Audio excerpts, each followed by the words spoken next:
Assalamualaikum warahmatullahi wabarakatuh. Sahabat MDP TV yang berbahagia.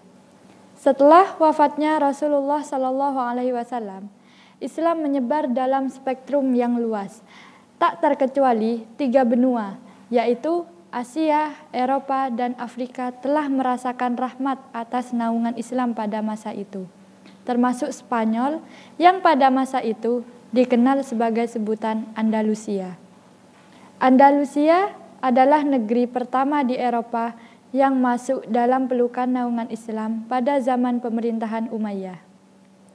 Sebelumnya, Andalusia dikuasai oleh bangsa Gotik pada tahun 597 Masehi. Pada masa itu dikuasai oleh Raja Roderick. Selama berkuasa, kezaliman yang selalu menyelimuti. Rakyat Andalusia dibagi menjadi beberapa kelas sosial. Keadilan ditindas berganti dengan kezaliman. Rakyat pada saat itu merasa tidak betah karena adanya klasifikasi kelas sosial. Akibatnya, sebagian besar mereka berpindah ke belahan Afrika Utara. Saat itu di bawah pimpinan Islam Musa bin Musair, rakyat merasakan keadilan, keamanan serta kemakmuran di bawah naungan Islam. Sekalipun mayoritas dari mereka ialah beragama Yahudi dan Kristen, termasuk gubernur Cena dan putrinya yang dinodai oleh Roderick, ikut mengungsi juga. Melihat kezaliman yang telah dilakukan oleh Roderick, membuat Musa bin Nusair bertekad untuk membebaskan rakyat Andalusia dari naungan kezaliman Roderick. Ia juga berniat untuk menyampaikan Islam di daerah tersebut. Mendengar niat itu, Khalifah Al-Walid pun menyetujui dan memberi izin atas hal itu.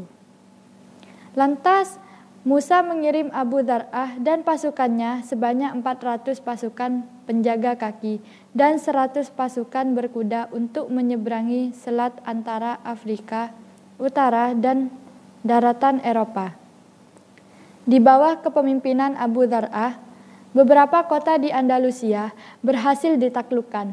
Setelah berhasil, Abu Dar'ah pulang. Keberhasilan membangkitkan kobaran semangat dalam diri Musa bin Nusair untuk menaklukkan Andalusia.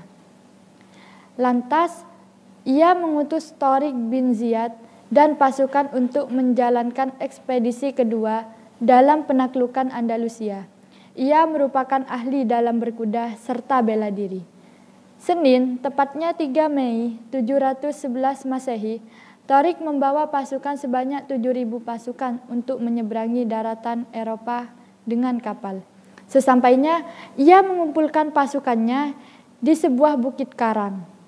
Setelah itu, ia memerintahkan pasukannya untuk membakar armada kapal dimiliki. Mendengar perintah itu, pasukannya pun kaget, karena semua bertanya kepada Tariq, "Apa maksud Anda? Kalau kapal kapan dibakar, bagaimana kita bisa pulang?" Dengan tegas, saat itu Tariq menjawab, "Kita datang ke sini bukan untuk kembali. Kita hanya memiliki 2 pilihan antara menaklukkan negeri ini, lalu tinggal di sini, atau kita semua binasa." Mendengar ucapan tersebut, membuat kobaran semangat bangkit dalam jiwa mereka. Mereka paham atas panggilan jihad dari panglima perang mereka.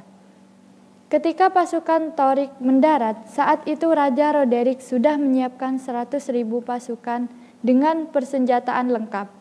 Bahkan, Raja Roderick langsung yang memimpin pasukannya. Mendengar itu, Musa mengirim bantuan sebanyak 5.000 pasukan, sehingga total pasukan Tariq hanyalah 12.000 pasukan saja.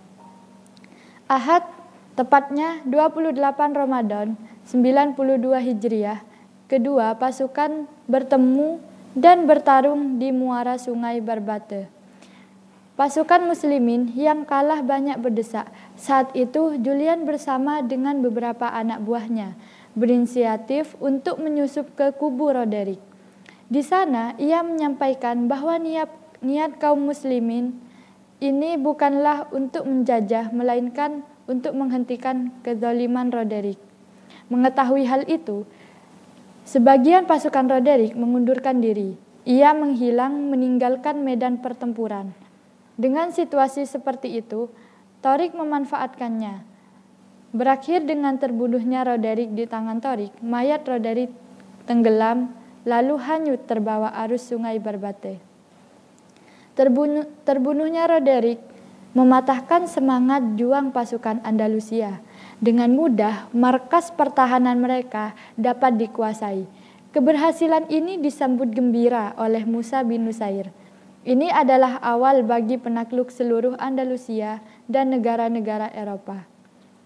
Hanya butuh 2 tahun setelahnya, seluruh wilayah daratan Andalusia berhasil dikuasai. Dan beberapa tahun kemudian, Portugis berhasil ia taklukkan dan namanya diganti dengan sebutan Algarve. Sungguh itu keberhasilan yang sangat luar biasa. Musa bin Nusair dan Tariq bin Ziyad berniat untuk membawa pasukannya terus ke belahan utara untuk menaklukkan seluruh Eropa.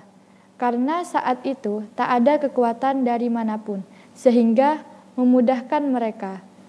Namun niatnya tak terrealisasikan karena Khalifah Al-Walid memanggil mereka untuk kembali pulang ke Damaskus.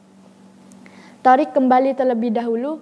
Setelah bertemu Khalifah Al-Walid, Tariq ditakdirkan Allah untuk tidak kembali ke Eropa. Ia sakit, lalu menghembuskan nafas terakhirnya.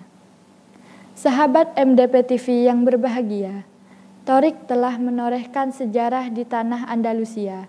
Kepahlawanan Tariq bin Ziyad diabadikan dengan nama selat yang memisahkan Maroko dan Spanyol, dengan nama selat Gibraltar.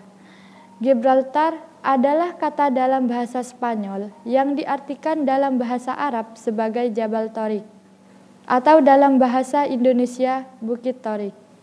Semoga kisah tadi dapat bermanfaat bagi kita semua. Sekian dari saya. Wassalamualaikum warahmatullahi wabarakatuh.